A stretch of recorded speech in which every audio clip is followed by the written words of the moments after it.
We just got a very surprising update from CD Projekt Red. Yesterday was their Q1 earnings call, and during this they revealed they have 3 totally secret projects in development right now. And what makes this particularly remarkable is this does not include all of those codenamed games they have on the way. These 3 new projects are something completely new that they just haven't talked about yet. What is CDPR working on here? And at least one of those things may have just been announced, as later this year, The Witcher 3 is getting yet another update to bring console mod support to that game. This of course leading many fans to think that Cyberpunk modding could also be right around the corner. And even beyond all of that, we also just got some updates and particularly interesting insights into Cyberpunk 2, such as a pretty good idea as to when this game will be releasing. And thankfully, CDPR is doing fantastic right now, which does help to justify the plethora of projects they have in the works currently. Even despite not actually releasing anything in a year and a half, sales for Cyberpunk and Phantom Liberty are still very strong, with Phantom Liberty having just crossed 10 million copies sold, and even The Witcher 3 posted 60 million copies sold. We are going to talk about some pretty crazy plans coming from CDPR, and it really seems like these games are helping pay for all of that in the interim. Because also during this earnings call, CDPR just voluntarily announced that they have 3 secret projects in the works. Currently 9 projects of different types and sizes are in the development stage, 3 of which are still unannounced. 9 projects of different types and sizes in the development stage. Yeah, this company has an insane amount going on right now. But either way, to break things down, the main and furthest along project is The Witcher 4. We know this won't be out until 2027 at the earliest. CDPR just confirmed it won't release in 2026 during their previous earnings call. But then the floodgates are really going to open. They've said they're dropping 3 Witcher games in 6 years. The Witcher 4 is building out the technology and engine that will be used for the new trilogy, so subsequent games can be developed even faster than The Witcher 4. So you could see something pretty crazy like this as a timeline, where we're getting a major Witcher release every year or so for the better part of a decade. Next up is Cyberpunk 2, which also includes a new studio. CDPR North America is currently being built out in Boston. CDPR's proper HQ is in Warsaw, Poland. And this is actually a really big deal. This new Boston office is really meant to be the Cyberpunk studio, at least for the time being. Conversely, back in Poland, they're going to be working on the next 3 Witcher games. So CDPR will be dual developing a Cyberpunk game and Witcher game at the exact same time, at least for the foreseeable future. And they're growing a ton to do this. They're hiring a bunch of additional employees this year, so hypothetically it means a lot more content should be coming from this company overall. A couple of years ago, CDPR bought the Molasses Flood. They're also in Boston and now working on Sirius. We know this is some type of new Witcher game that's really meant to appeal to a new audience. In the background, you can see some of the gameplay footage from the Molasses Flood's past game, so you could see it's quite a bit different. We don't know a ton of details about this one. It's suspected to have multiplayer, but it's clearly not going to be an M-rated RPG. Fool's Theory is made up of former Witcher devs, and CDPR just hired them to remake The Witcher 1. This is being done in the new engine that's being built out for The Witcher 4. They're using Unreal Engine 5, but CDPR was specifically hired by Epic Games to make edits to Unreal Engine 5 for better open world games in the future. So while, yeah, it's still going to look like Unreal Engine 5, hopefully things are going to perform a bit better with The Witcher 4. And we may even see some totally new features that CDPR developed just for their open world titles. Although, based off the last earnings call, it seems like the process is taking longer than expected, with several people that were working on The Witcher 1 now actually working on prototyping things for The Witcher 4, which will later be adapted to that Witcher 1 remake. And during their last earnings call, a new game was revealed as well. Fool's Theory is working on another unannounced project. We literally have no idea what this is, but seemingly it isn't one of these 3 additional unannounced projects that were revealed during the latest earnings call. But yeah, just to put it into context, this company is incredibly busy right now. They already had a ton of games on the way, but even just in 2025, at least 4 new projects have been revealed that we don't know anything about right now. But then of course finally we do have Hadar. This is a new AAA RPG from CDPR, but for the first time it's their own IP. Both Cyberpunk and The Witcher were created by other people, but CDPR is now creating their own thing. As of right now, we know literally nothing about this game except the fact that it's very far away. I mean, they literally have to concept and come up with an entire world for this game to be set in. And if you start to do some of the math, you have to imagine this is going to be a 2030 or potentially even mid-2030s game. The Poland studio is going to be very busy with all of these Witcher projects, and the NA studio isn't even built out yet. They still have to hire everyone and then make Cyberpunk 2. So that gets you up to speed with the 6 projects we currently know about. I mean, we don't know much, but sure, we're aware that they exist, and what you might notice is nearly all of these projects are very far away. This diagram shared during the last earnings call pretty much sums it up. Cyberpunk 2 is in pre-production now, so that can be changed, but otherwise everything everything here is super early into development. A lot of these games are looking at late 2020s to even 2030 release dates. But that makes the most recent news even more interesting, because it seems like these 3 secret projects they just talked about are going to be content that's being released in the shorter term. Some of the stuff that's going to be coming out in 2025 and potentially 2026 to hold us over until some of these other projects are ready. Because yeah, none of what we just talked about with all of those codename projects is included in these 3 secret projects. So unannounced projects are the projects which have not been hinted at specifically at any point. So Hadar would not be one of these projects, because while we haven't said anything specific about Hadar or didn't go into any details with it, we've been talking about it for a while. So these are the projects that have not been mentioned in any kind of communication by us before. And honestly, that leaves it super open-ended. These could be almost anything, although CDPR does share some further color here. And so the 3 unannounced projects that I mentioned are projects that are already in development phase according to IFRS standards. So all of these projects are currently in development. IFRS standards is an accounting thing, but it basically means these are things in active development for a product to be used. So that could be an update or an entirely new game for a product. But notably, this isn't high-level research. This does seem to confirm that these 3 things are at least in proper development right now. But we also know that they're not all video games. 2 projects are gaming projects and 1 is not. So 3 secret projects in total, with 2 gaming-related ones and 1 non-gaming one. What on earth is CDPR working on right now? And honestly, part of what makes this difficult is the fact that it's hard to gauge what they're including as a secret project here. The entire context of this 9 projects with 3 secret ones was revealed as a result of them discussing development costs. You can see on this chart that CDPR's development costs rose quarter over quarter. In 2025, they're spending more money on development, and their justification for that was how they announced these 9 projects. Like, yeah, we're spending more because we got 9 things coming, 3 of them you don't even know about.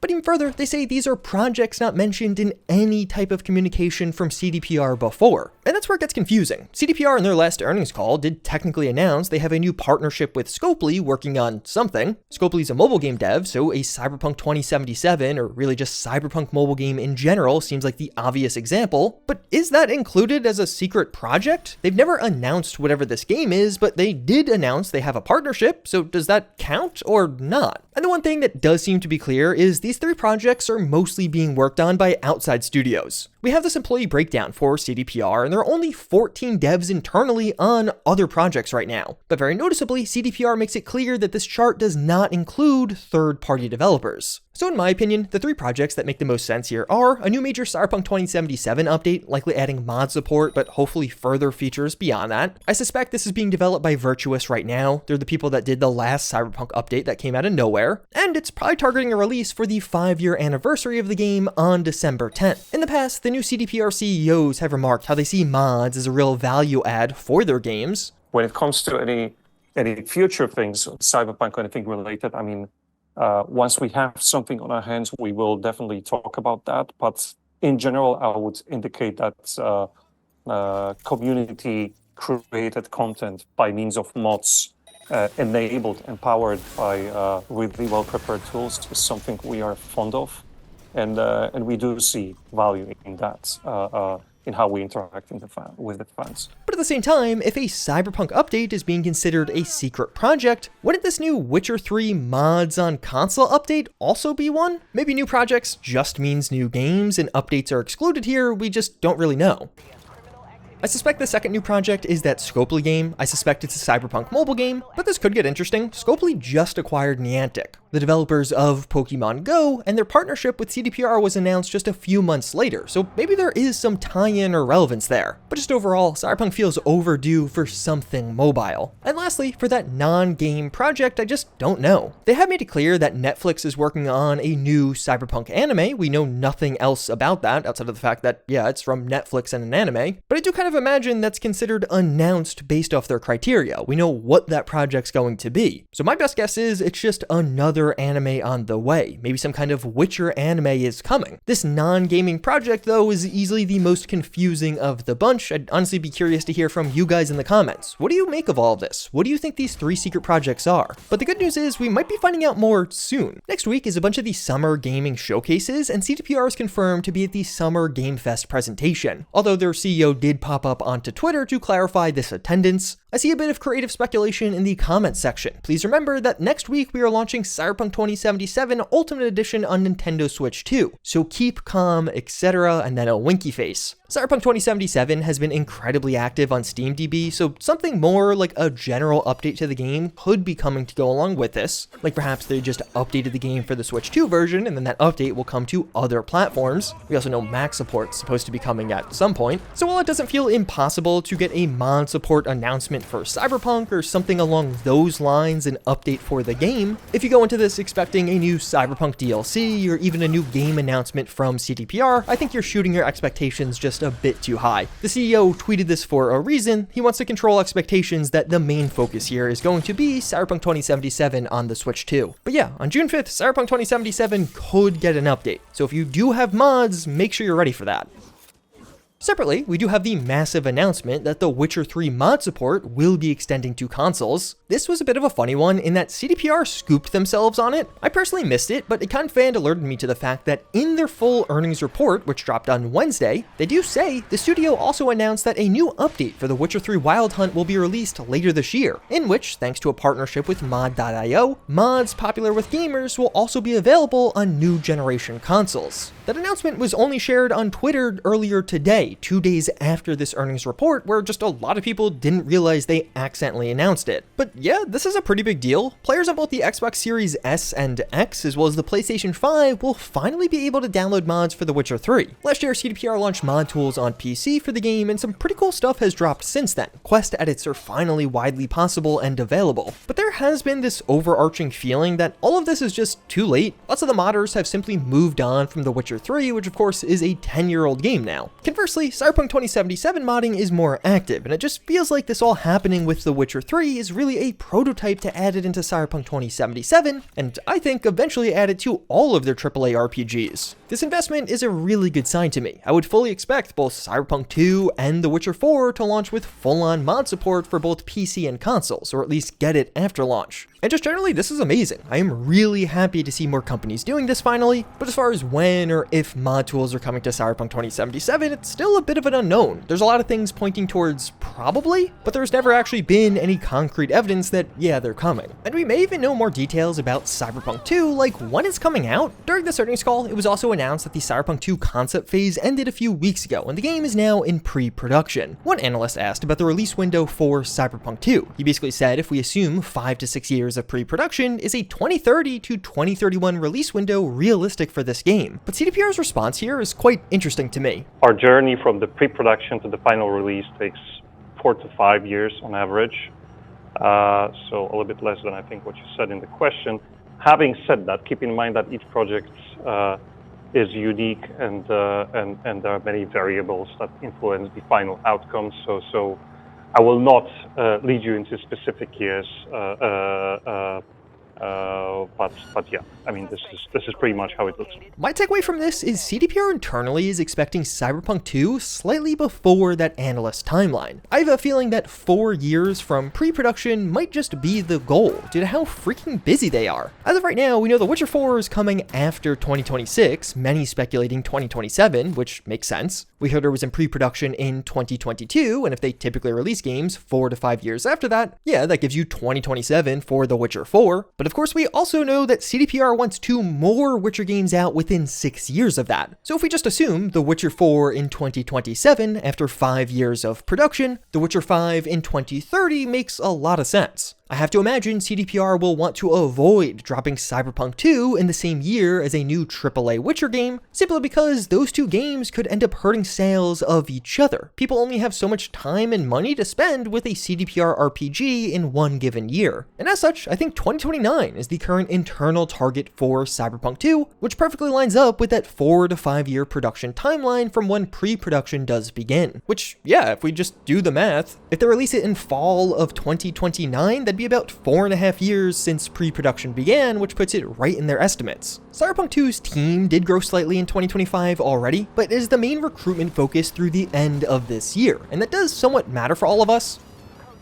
That means a ton of job listings are about to go up for Cyberpunk 2, and we often are able to discern at least broad or major gameplay details from these, and over the past year or so, we've already seen a fair amount of information come out via these job listings. It seems like Cyberpunk 2 is going to continue to feature those really immersive first-person scenes, as we hear how dialogue scenes and gameplay will blend seamlessly together, while cutscenes and movie sequences will be emotional and bursting with action. One of the job listings for an animator only ever mentions the first-person view, leading many to believe that the sequel is also planned as first person only, just like 2077. Crafting mechanics are mentioned. Crafting was sort of nerfed via updates in Cyberpunk 2077, but at one point, crafted weapons were insanely OP, so it'll be interesting to see the updated take on this in the sequel. More open world events are mentioned. We saw CDPR really lean into these with some of the latter updates to Cyberpunk 2077, so it makes sense they want more of this in the sequel. They seriously increase immersion, and CDPR wants exactly that, with a lead encounter designer who will work in close collaboration with the systems design team to create the most realistic and reactive crowd system in any game to date. Right now, the crowds are pretty basic and even quite dumb in Night City. You could often even find repeated NPCs just while walking around casually. So Cyberpunk 2 should feel like a pretty major upgrade over this, and I imagine the event system will tie into all of this as well. It sounds like here, CDPR is really working to make things far more immersive via the NPCs and the open world, which frankly would be a huge upgrade and one of my most requested features for the sequel, so I'm really glad they're doing that. Some of the job listings mention breathtaking worlds in the plural, leading many to believe, even before some of the recent leaks, that Cyberpunk 2 would feature multiple maps or multiple major locations, which has seemingly been confirmed by Mike Pondsmith just recently. I spent a lot of time talking to one of the environment guys, and he was explaining how the new place in Orion, because there's another city we visit, I'm not telling you any more than that, but there's another city we visit, and Night City's still there, but I remember looking at it and going, yeah, I understand the feel that you're going for this, and this really does work, and it doesn't feel like Blade Runner, it feels more like Chicago gone wrong. And I said, yeah, I can see, this working. But also multiplayer seems incredibly likely for Cyberpunk 2. Multiplayer was a big focus for Cyberpunk 2077 originally. CDPR had plans to break out into 3 distinct teams after release, with one of those teams just meant to make a full-on AAA multiplayer product for Cyberpunk. They were actually describing it as a standalone AAA game. Obviously, none of that ever panned out, but still, many job listings for Cyberpunk 2 have now mentioned multiplayer, making it seem very likely. That gameplay you've been seeing in the background was my recent participation in another test for CyberMP, a fan-made multiplayer mod for Cyberpunk 2077, and honestly, this has gotten to a point where it's amazing. The mod's been making a ton of progress and even is approaching a public beta. I'll have a link to their Discord down below if you want to try it out for yourself at some point, although that still may be several months to years away. But with all that said, those are the larger updates we just got from CDPR around many of their titles. A lot of their current games are continuing to get updates, but we've also seen that they have a lot on the horizon. In fact, even more than we knew about. This company is going to be very busy for the foreseeable future, and in the next couple of weeks, we may finally start to get answers as to when some of this content is coming out or even what it is.